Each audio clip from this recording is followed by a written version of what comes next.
हमारा जो मसला है that is different than contractual या कैजुअल लेबर्स एंड पीडीएल्स। उन्होंने कॉल दी कि अपने मसाइल को लेकर, मगर हमारा उनके साथ कोई एफिलेशन, हम जो उनके इस हड़ताल का वेलकम करते हैं, मसाइल पिछले 20-25 साल से, मगर हमारे अभी कोई हड़ताल की ये नहीं है। हमने गवर्नमेंट को बस आज की प्रेस कॉन्फ्रेंस गवर्नमेंट को आगाही के लिए दी है कि अगर आप हमारे मसले को जल्द से जल्द हल किया जा रहे, चाहे सैलरी का मसला हो, पे रिविजन का मसला हो, एब्जॉर्प्शन मैनेजमेंट एम्प्लॉयज का मसला, स्टेट में, और साथ ही साथ यूटिलाइजेशन पॉलिसी का मसला हो। अगर सरकार इसमें नाकाम रहती तो आइंदा आने वाले वक्त में हमारी जो कमेटी है वो बैठेगी और आइंदा वक्त में तय करेगी क्या हमें स्ट्राइक पे जाना होगा कि नहीं, जब वो वक्त पे आपको आने वाले वक्त में बताया जाएगा।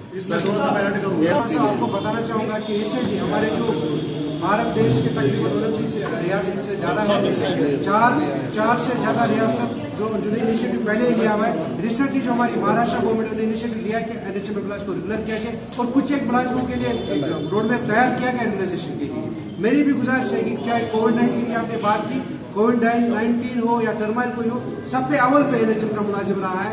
चाहे हम सैम्पलिंग जो उस वक्त क्वारंटाइन सेंटर्स थे, कुछ और मसाइल थे, सब पे अव्वल पे हमारा डॉक्टर, हमारा पैरामेडिक्स, हमारा मैनेजर रहा है। मेरी गुजारिश है कि जैसे महाराष्ट्र ने इनिशिएटिव लिया है, आपने वैसे की बात की जम्मू कश्मीर में शायद भेदभाव किया जा रहा है, ये तो सरकार ही बता सकती है कि भेदभाव हो रहा है, मगर हम इस मीगर सैलरी में भी पिछले वो भी ऑन टाइम नहीं मिल रही है। मेरी गुजारिश है कि हुकूमत के वक्त से कि हमारे जो मसाइल है महाराष्ट्र की तरफ से या मणिपुर में जो रिसेंटली हम इनिशिएटिव लिया रेगुलेशन के लिए, उनको भी देखा जाए। दिल्ली तो हमारी दूर नहीं है, अगर हम सैलरी की बात करें, दिल्ली लद्दाख तो दूर नहीं है। रिसेंटली हमारा वहाँ पे 100% हाइक हुआ है। मेरी गुजारिश है कि जम्मू कश्मीर सरकार के अगर आप वाकई देखना चाहते हो, हेल्थ डिपार्टमेंट को ठीक तरह से देखना चाहते हो, हमारे मसाइल को हल कीजिए, हमारे बच्चों के फ्यूचर के बारे में सोचिए। असल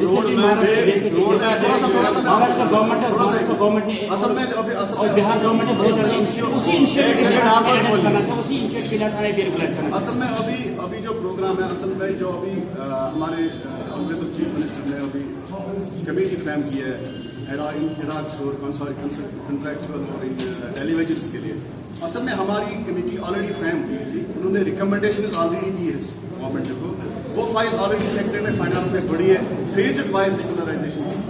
हमारे पास एक कॉपी ऑलरेडी पड़ी है, ये मैं आपको सर्कुलेट कर सकता हूँ इनकी।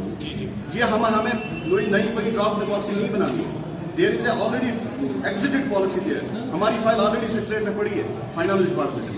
हम चाहते हैं, उसमें ये रिकमेंडेशन आई थी कि फेज वाइज इनकी रेगुलराइजेशन होनी चाहिए। स्टेट ये जो regularisation, pay fixation and revision of the salary, it is a state subject. Centre is only funding agency. ये revision, fixation of salary, regularisation, it is categorically state subject. क्योंकि already parliament standing committee ने 2-3 बार लिखा है हर एक state को कि drop आप बना दीजिए रेगुलराइजेशन ऑफ एम्प्लॉयज की, जो 7 साल के लिए, 8 साल के लिए, that is state specific subject. वो 7 साल रखें, 8 साल, लेकिन हमारा ऑलरेडी बना है ड्रॉप, उसमें हम चाहते हैं कि उस पर काम होना चाहिए। तो हो सकता है इसमें क्या सरकार से बता दो, जब तक रेगुलराइजेशन का फेज बनेगा तब तक हम चाहते हैं पे रिविजन हो जाए।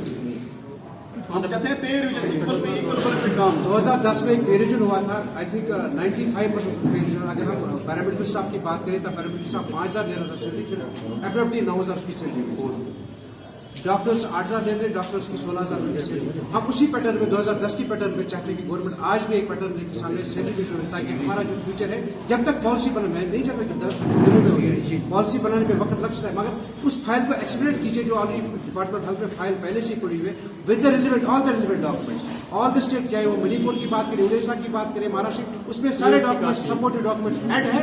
सरकार से हमारा मुतालबा रहेगा, उस फाइल को एक्सप्लेन कीजिए, उस फाइल को जांचिए, ताकि तब तक हमारा जो सैलरी को एक्सप्लोर कीजिए, उसको खोलिए, उसको पढ़िए, उसको जांचिए और उसके बाद हमारे मसाइल को देखिए, ताकि उन मसाइल का हल किया जाए।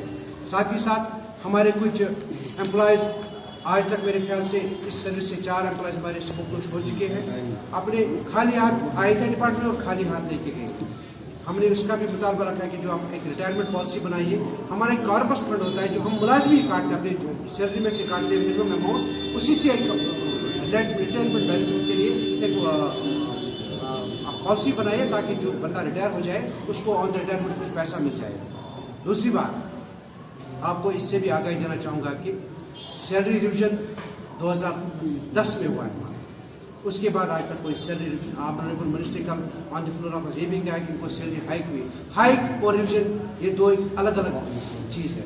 हाइक हुई थी हमारे 2021 में 10%, 10 और 5 हमारा एनुअल इंक्रीमेंट गवर्नमेंट की तरफ से होता है।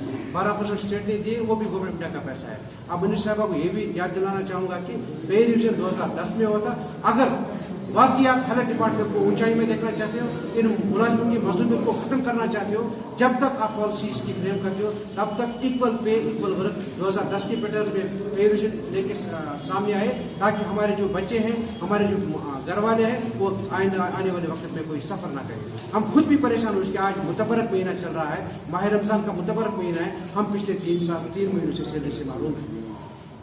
यहाँ ये बात काबिल जिक्र है कि मुतबरक महीने में भी हम परेशान फराकन रहेंगे, हमें सैलरी। अब रिसेंटली 1 मंथ सैलरी रिलीज हुआ है, मगर 2 मंथ और की बात है। मेरी गुजारिश रहेगी कि ऑनरेबल मिनिस्टर से इस मसले को बारीकबीनी से देखिए, एनएचएम मसले को बारीकबीनी से देखिए, ताकि आने वाले वक्त में हमें मजबूर न कीजिए हम रोडों पे आए। आपने पहले भी देखा होगा हमें मजबूर किया जा रहा है सड़कों पे आने के लिए। मैं गुजारिश करूंगा कि अगर आप हमारे मसले को सही से दें ताकि हम रोडों पे ना, हम जरूरी नहीं समझा रोड पे, मगर आप हमें मजबूर कर रहे हो सड़कों पर आने के लिए, रोडों पर आने के लिए।